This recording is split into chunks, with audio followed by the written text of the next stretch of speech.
sick and tired of people who say that if you debate and you disagree with this administration, somehow you're not patriotic. And we should stand up and say, we are Americans and we have a right to debate and disagree with any administration. Even people in the Democratic Party will acknowledge the Clintons are particularly ruthless and particularly aggressive when it comes to campaigns. They war room. This is a military metaphor for the campaign the Clintons invented regarding instant responses, that no matter what the validity of a charge, you don't explain the charge, you don't apologize for the charge, you don't admit any error, you automatically attack the integrity or the motivations of the other side.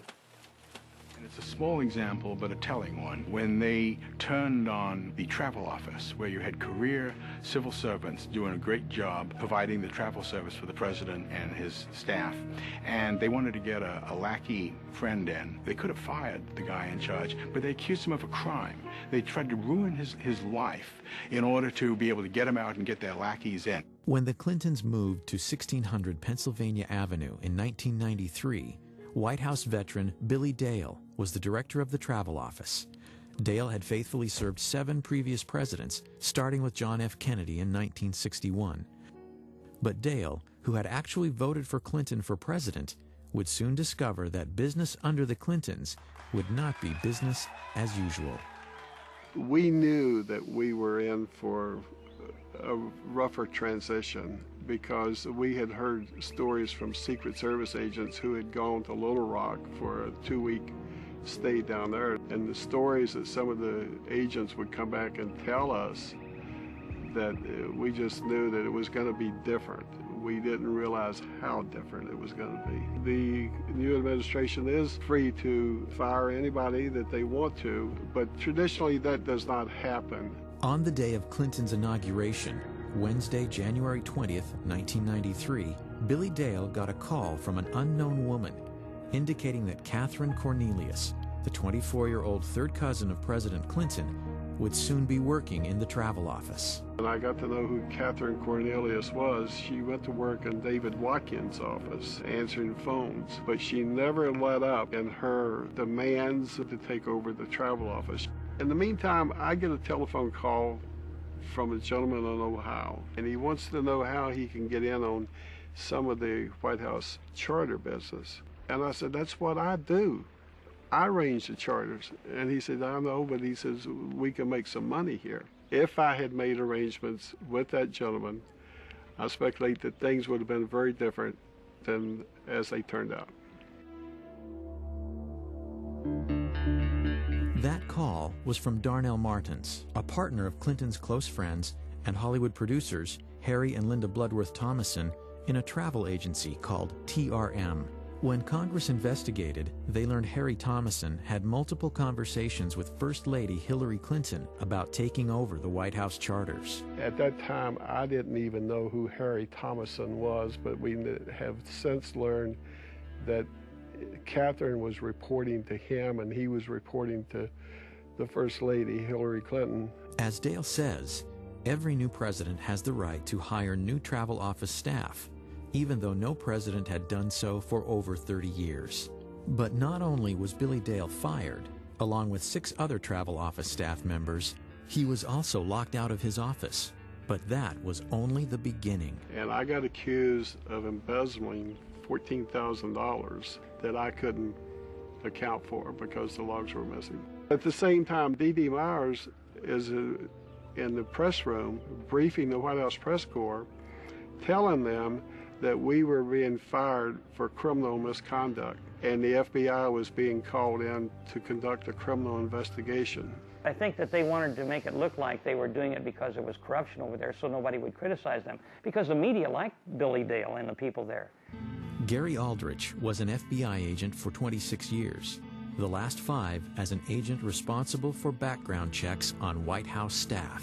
Recall that the FBI had conducted investigations of all of these men and had determined that they were qualified to work in the White House and that they were honest individuals. I conducted some of those investigations. Billy Dale was humiliated and was accused of serious wrongdoing to the degree that they conduct a federal grand jury investigation and an indictment of him. I had dedicated 32 years of my life to this job and served faithfully the Democrats and Republicans alike. The experience was a major event in my career because it taught me that powerful politicians can misuse law enforcement authority almost whimsically.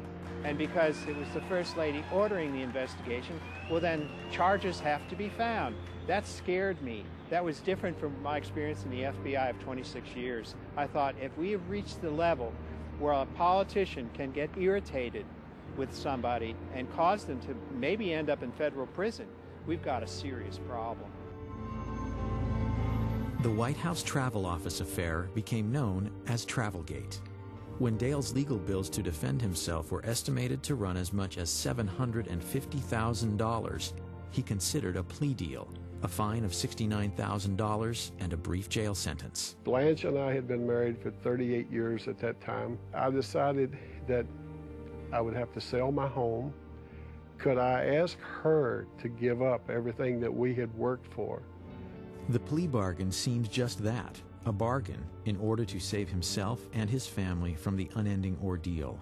But when Dale was informed he would not be able to proclaim his innocence, he realized he couldn't bargain with the truth. In the meantime, during this year, I got a notice from the IRS that I was being audited. For the next 30 months, Dale was investigated. His son and daughter were also subpoenaed. I remember Vicki, our oldest daughter, telling her mother that if I was found guilty, and maybe we better start over. You were sent to jail for something you...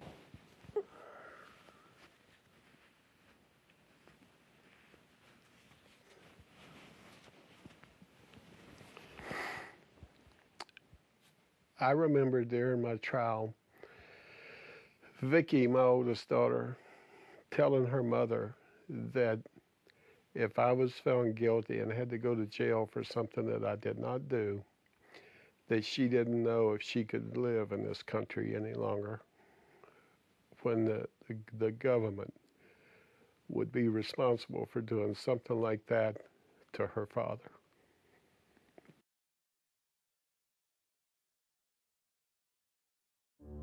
When the case went to trial in the fall of 1995, a procession of White House journalists volunteered to serve as character witnesses for Dale, including Britt Hume and Sam Donaldson. The press at the time, I think, ought to remind people that I testified at Billy Dale's trial as a character witness for him. The jury needed less than 2 hours to reach a verdict. And the jury came in and they found me not guilty on all counts. I laid my head down on the desk in front of me and cried. Ultimately, the Office of the Independent Counsel's final report on the Travel Office firings found that Mrs. Clinton's sworn testimony was factually inaccurate. Hillary Clinton was more powerful as a First Lady than any First Lady that had been in the White House that I knew of. That I have learned that she was involved with it more than Bill was. Bill just wiped his hands of it and just would let her handle it.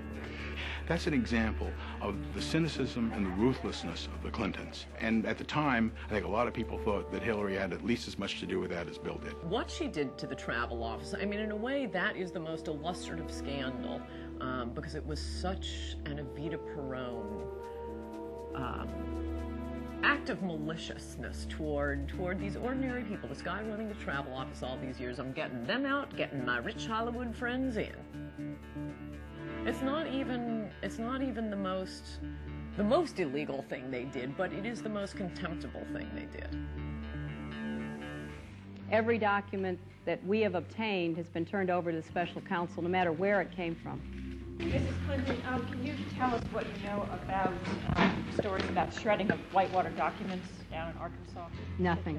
At the gubernatorial mansion? Oh, that didn't happen, and I know nothing about any other such stories. You know nothing about documents relating to Whitewater ever shredded anywhere that you know about or authorized or didn't authorize? Absolutely not.